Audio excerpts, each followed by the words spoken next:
Welcome back to my channel. Ngayon po, magluluto po ako ng isang masarap na pang-ulam. Magluluto ako ng sinigang na hipon. Ito po yung ating ingredients, ang ating hipon. Gagamit tayo ng kamatis, sibuyas, siling green, seasoning, paminta, patis, asin. Gagamit din tayo ng gulay na okra. Tapos, gabi, labanos, sitaw, at talbos ng kangkong. Tapos, gagamit tayo ng pampaasim ng fresh na sampalok. Pinakuluan ko na siya. Gagamit din po tayo ng tubig.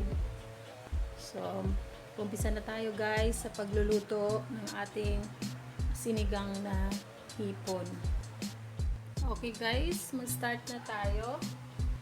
Una, buksan na natin yung ating kalan. Ayan na ating paglulutuan. Ito ang ating paglulutuan. At ilalagay po natin ang ating tubig. So, depende po sa inyo kung gaano karami yung tubig ninyo. Ayan. Kuluan muna natin.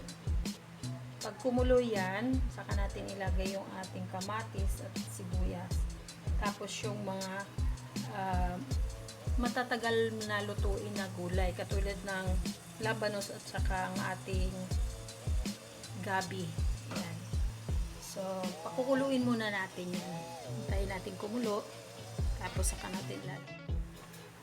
Ayan guys, kumulo na yung ating tubig. Ngayon, ilagay na natin yung ating sibuyas.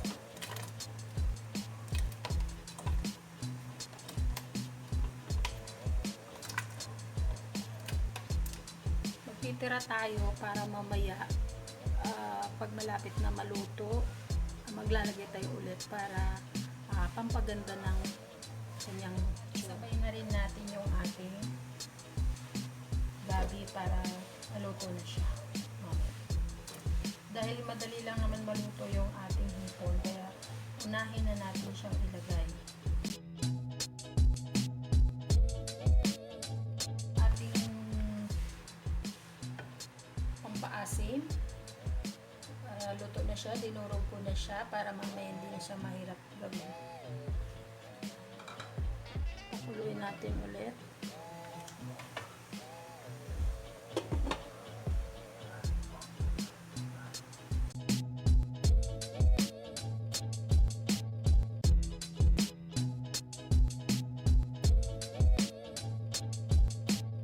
Kumulo na siya. Ngayon, ilalagay na natin yung ating okra,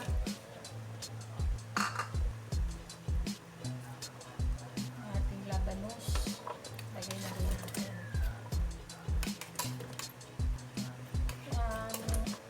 Ito po yung bagay ngayon sa panahon na to ngayon guys, kasi medyo malamig yung panahon. Ngayon, ilalagay na natin yung ating hipon para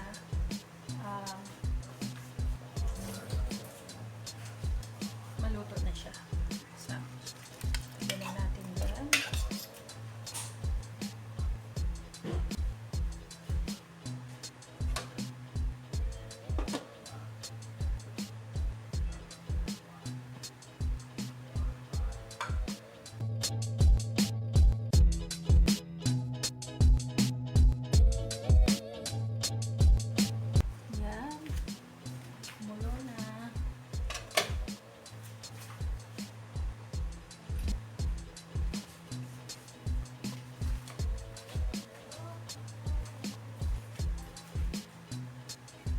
Natin ang ating sitaw.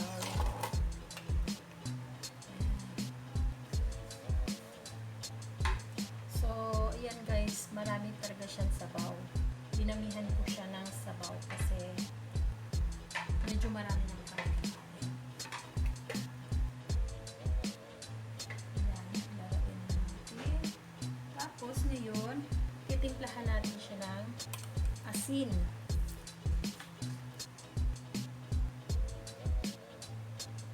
Ayan guys.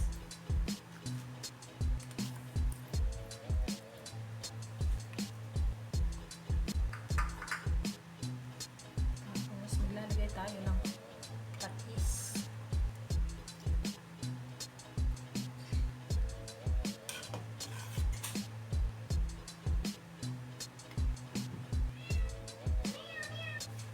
Iba-iba po yung pamamaraan po ng pagluluto ng sinigang na hipon. Ito po yung aking paraan din.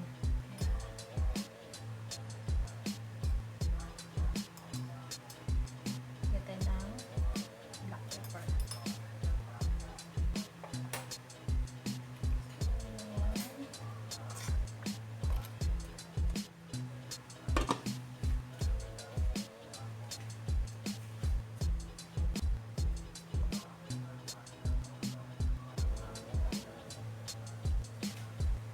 Yan. Tapos, ilalagay na natin ang ating natitirang mga gulay. Yan.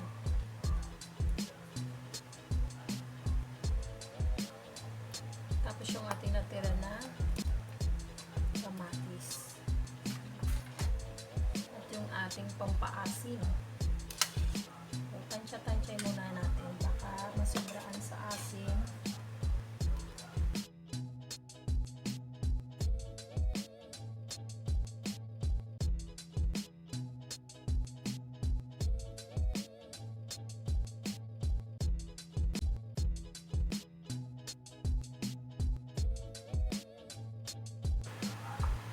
At yung ating magic sarap.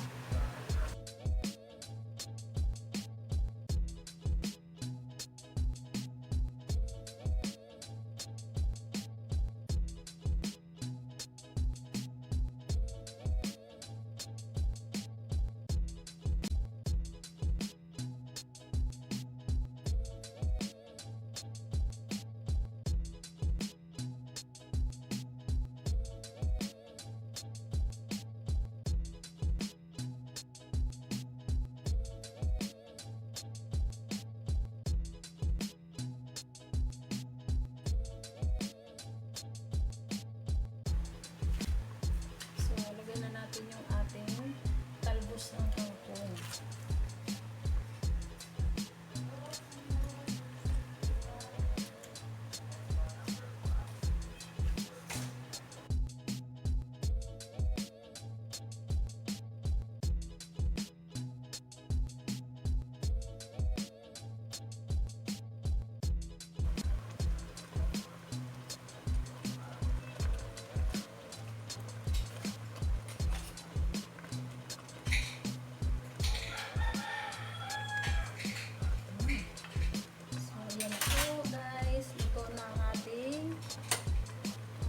Sinigang na hipon.